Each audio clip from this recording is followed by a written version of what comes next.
shooting stars, but frequently larger ones, big enough to release kilotons of energy, detonate high above Earth's surface. There are also bigger flying mountains out there. A reservoir of these lie out beyond Mars in the atmosphere. Occasionally, this belt can be disturbed by gravity. Asteroids in the solar system to orbit Mars.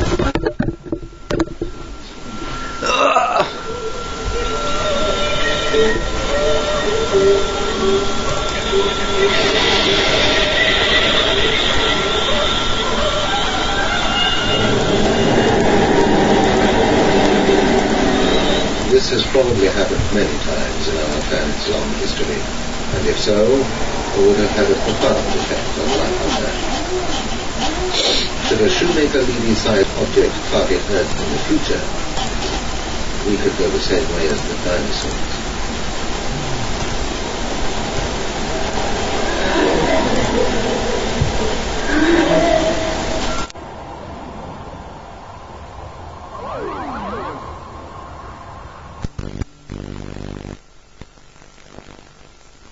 More fireworks to please the astronomers today, with a triple whammy of hits by three huge fragments of the comet Shumaker Levy 9 smashing into Jupiter. Our science editor, Lawrence McGinty, reports. The sound of a comet screaming towards Jupiter, monitored by pupils at Taunton School in Somerset, with homemade equipment they've assembled themselves over the past 2 years. NASA it isn't, but effective it is. We see strong radio bursts about 1 hour before comet impact.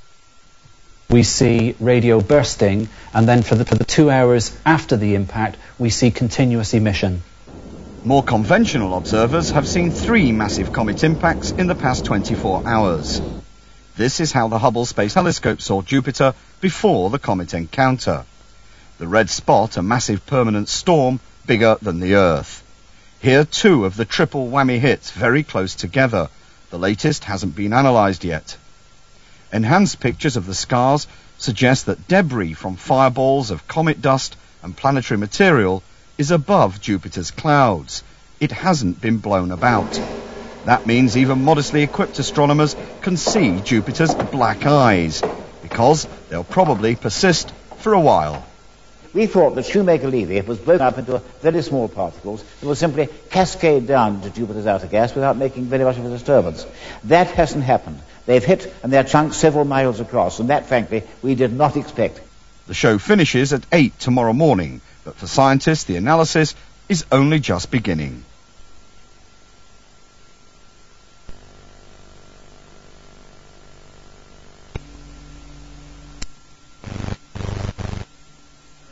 At 9 o'clock this morning, the last fragment of the comet Shumaker Levy crashed into Jupiter, ending the most dramatic week in astronomy since the moon landings.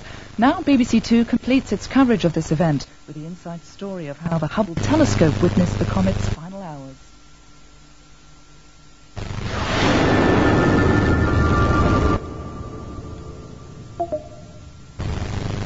Within the past half hour, the first giant fragment of the shattered comet Shumaker Levy has collided with Jupiter. Astronomers around the world have The cloud of debris spread out for thousands of miles and was over 1,000 miles high. The dust cloud from yesterday's fragment G impact is now the size of the Earth. That's a big wallop, said one of its discoverers. It's been billed as the biggest series of explosions ever witnessed in the solar system. Far from being a cosmic damp squib, the staggered impacts of the 21 fragments of the Shumaker... The bombardment over the last few days has left Jupiter rather battered. And tomorrow's collision promises to be 10 times as big.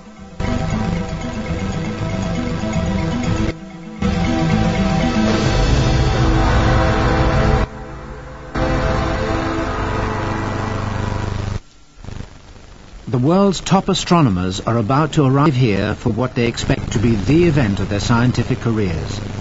From this building, NASA controls the Hubble Space Telescope, our sharpest and most powerful eye on the universe. In just over 24 hours, the first fragment of the shattered comet Shumaker Levy will begin to smash into Jupiter. Although the world is watching, there is no guarantee that the event will deliver the much-hyped spectacle. You know, even for the biggest ones, it's questionable whether we'll see anything dramatic. It's more likely than not that we won't see anything dramatic. It's also likely that all subnuclei are not created equal. And so that if the first one isn't dramatic, it might be because it's just a rubble pile or a dust cloud or something like that, but it might be that, say, nucleus G, that we're studying on the other chip there, is actually a big mountain of ice and is going to make a big splash. You know, so I personally think we're going to see a whole range of effects. I'm looking forward to it. I think it's going to be fun. What about your personal lives? I haven't seen my husband for the last 2 or 3 days, and I'm probably not going to see him most of the weekend. I have a hotel room up here, and I live 30 miles away, so I'm probably not going to go home for a couple of nights. So, Hubble demands constant monitoring to ensure a precise and smooth operation. But there are some obstacles even space-age technology cannot overcome. Hal Weaver. A Hubble day is basically 96 minutes. It revolves completely around the Earth every 96 minutes. So this little pinpoint that's going around and around. And now Jupiter and the comet are way off in that direction, say, and the sun is back here. So you have the light side of the Earth over here and the dark side over here. The Hubble is going back and forth through daylight and darkness every 97 minutes. And now it can observe Jupiter only when it's not behind the Earth. So it observes Jupiter like this, and then it goes for about 52 minutes, 56 minutes, and then it comes behind the Earth, and we have to basically shut down operations as far as observing Jupiter is concerned for about 45 minutes, and then we come back out on the other side. We do this just continually. Now, the bad thing is that if we happen to be behind the Earth when something interesting is happening there's nothing we can do about it. But, we'll just have to wait our turn until it comes back out again and can observe it again. For example, even when Hubble does get a clear view, it'll be quite some time before we'll be able to see anything. We get the science data through data from the data capture facility. It comes up here, it goes through DP, DE, GC, CA, and then to output products, where the GEO can then get the FITS tapes that we generate.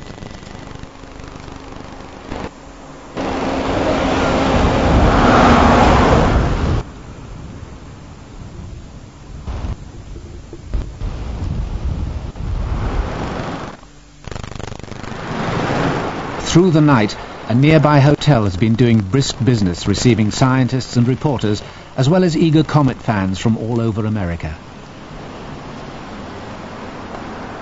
This is Jupiter, and these are the comets coming in. And what we're going to do is we're trying to get an elementary, high school, and middle school program, and we're going to be integrating it into our school system. And we're going to be, it's wonderful, I'm so excited. We've been waiting all week to come. And so when we flew here, we went over this morning, but we're supposed to take shifts during the day. We're going to have 3 8-hour shifts. And we're going to be watching the impact and taking notes, and we're doing videotape. Second only to the comet's anticipated star performance is the presence of its discoverers, Gene and Carolyn Shumaker.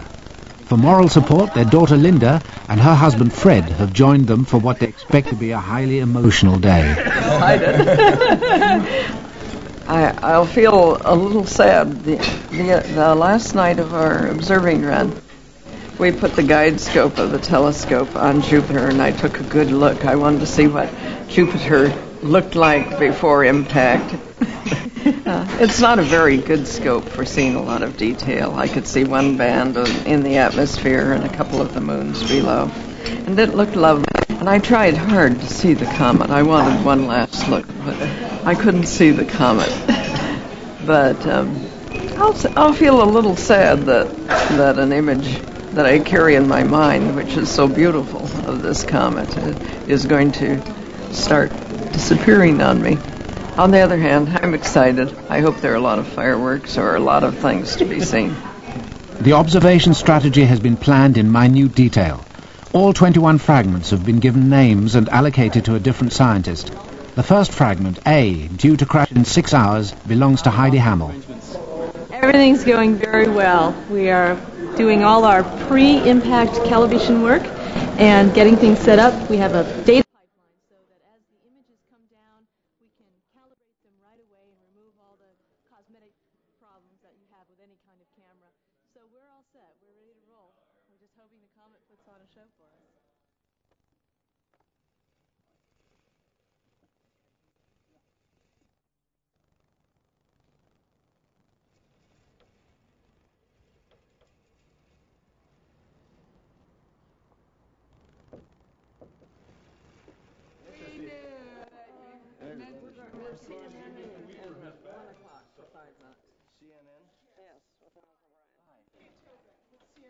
Hi, Kate. How are you?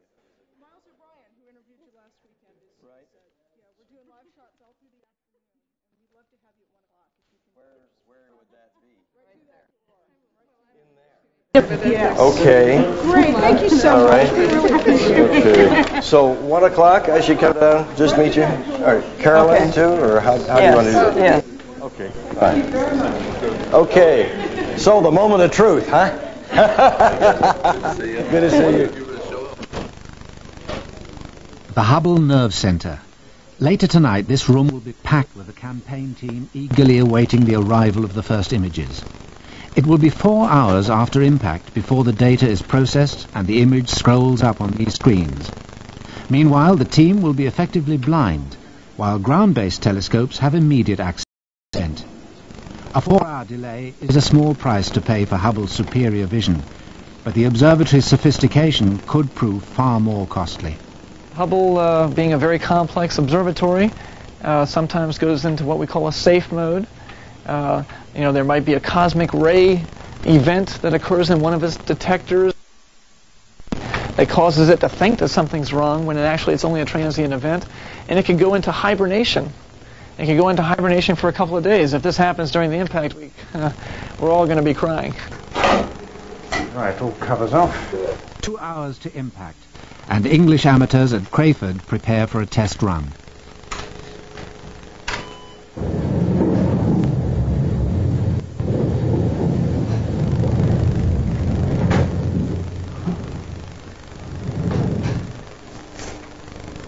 Right, just can I come by? Yep. I'll get it in there. Find it now.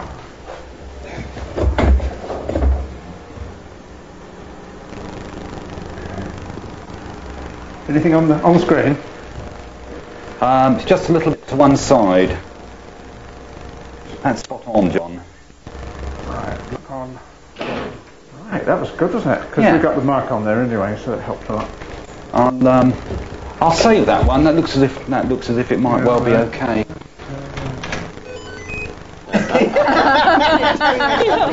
There's a stream of those giant space rocks that will strike repeated blows to the planet's surface. They'll kick up phenomenal mushroom-like clouds of debris. And those waves of soil and rock will end up blanketing the atmosphere. What is wrong with these people? Where do they get these ideas? Oh, some guy gets paid to go out and cook up this stuff. I mean, it's incredible. It's just incredible. Excited, nervous. Everybody's working hard, busy, tired. Impact in how long? It's 4 o'clock. 15 minutes. T-minus 15. Okay, here we go. Yeah.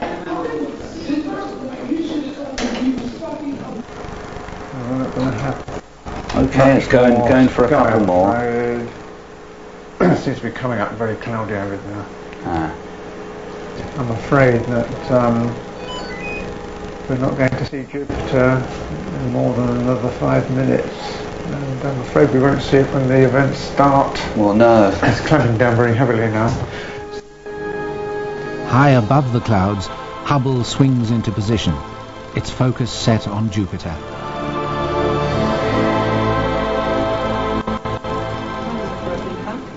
It's coming up in about 4 minutes. There's still about a 7-minute uncertainty. It's one signal. Somebody's going to, if there's a flare coming up, I think there'll be a burst, radio burst. It's going to be our best way to get the timing, I suspect. So hopefully Ulysses is Riding high on the wave of publicity surrounding this event and timing his arrival to coincide with the impact is the co-discoverer of Comet Shumaker Levy. He is the man of the hour, the cover boy. How are you doing? Hey, Dad! Hey, you're looking great.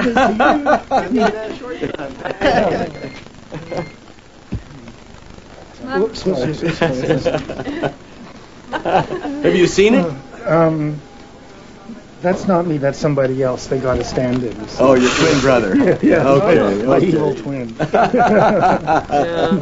Peter's here. Have you seen Peter's here, and my mother is here. Oh my gosh. Is she? Where is she? There she is. She's around here. Hi. How are you? I'm great to have you here. Wonderful. Picture of you guys in there. Don't you love that, though? This is just nothing. How do you feel just now? Well, let's say expectant. You know, we're hoping that we're going to see a lot, but there's always been the chance that we'll see very little. So, you know, this is sort of the moment of truth now. And what will happen is that when the fragments hit the far side of Jupiter, Jupiter will then rotate, and the site where they hit will come into view in about 20 minutes after the actual moment of impact. So we'll get a look at it that way. Another possibility is that a fireball could be sent up after the impact that would rise above the clouds which shroud Jupiter, and it would therefore be visible to scientists. It's something I've dreamed about most of my professional career, that I would actually have the chance to witness the impact of a comet or an asteroid on a planet. And it's happening now. The impact of the first fragment of Comet Shumaker Levy occurred just over an hour ago, but left any visible trace in Jupiter's atmosphere. The Hubble Space Telescope was observing, but it's expected to be about 2 hours before an image can be processed. British amateur astronomers have also been watching, but observing conditions have been poor, and as yet no one has reported seeing anything. Oh, just unfortunate. Never mind, try again tomorrow. Yep. And the day after that, until it's all over. Yeah. As expected, very shortly after impact, reports of unusual activity on Jupiter are coming in from ground-based telescopes in other countries. What are we getting now? We're just getting news from Spain. What they say? I don't know if I should talk about this. You can talk to me. I don't know. What do you think the story is, Keith, about whether or not we should be saying anything about the news from Spain? It's not. I mean, I think it's for us to say, right? So. Yeah. I mean, we shouldn't be talking about it, right? I mean, yeah. Why not? Just because we're operating from hearsay right now, basically, and we don't really know exactly what they saw, and so we could just spread misinformation. Somebody in Japan has reported that they've seen radio waves from Jupiter increasing by 100 times. A factor of 10 is what I heard.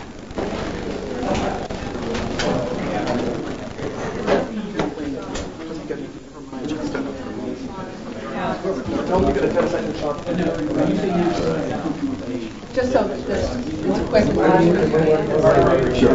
Sure. They'll cut it off on the board, so you want to be sure you get the 3 points across first. Right. Okay. What's this about the Spanish news? Well,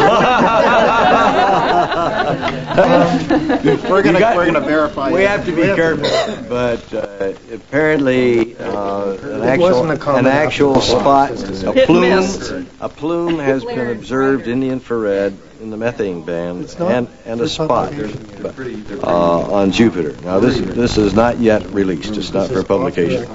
Very excited. We just want the confirmation we need to yet. Get a confirmation with where did Hal go? The only way to get confirmation is to contact the Central Bureau for Astronomical Telegrams, always the first to receive word on new observations. We should just go through Mars. You have to go. Yeah, so we need to get a phone somewhere we can get to Brian. Probably that room you were in. You could call from there. Do you remember Brian's number off the top of your Yes, head? I do. Do you have it? 617, right? 495-7244. 7244. The 617? I think it's 617. That's 617, 619. I think 617, isn't it?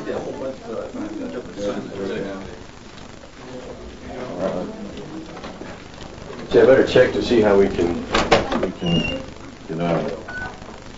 I wonder if we have to find out how to dial out on this. Yeah, dial 9. Dial 9? Yeah. What's the Spanish rumor? Report of a positive detection. This way. Just a positive detection? Guys. What is the positive detection? It's up on my... Oh, no, you can't go upstairs. There was just a report that Calar Alto, the observatory, the 3.5-meter telescope there, they observed with an infrared camera, and they reported seeing a plume brighter than Io. Really? Mm-hmm. And a spot? No spot, just a plume. That's all the report said. So.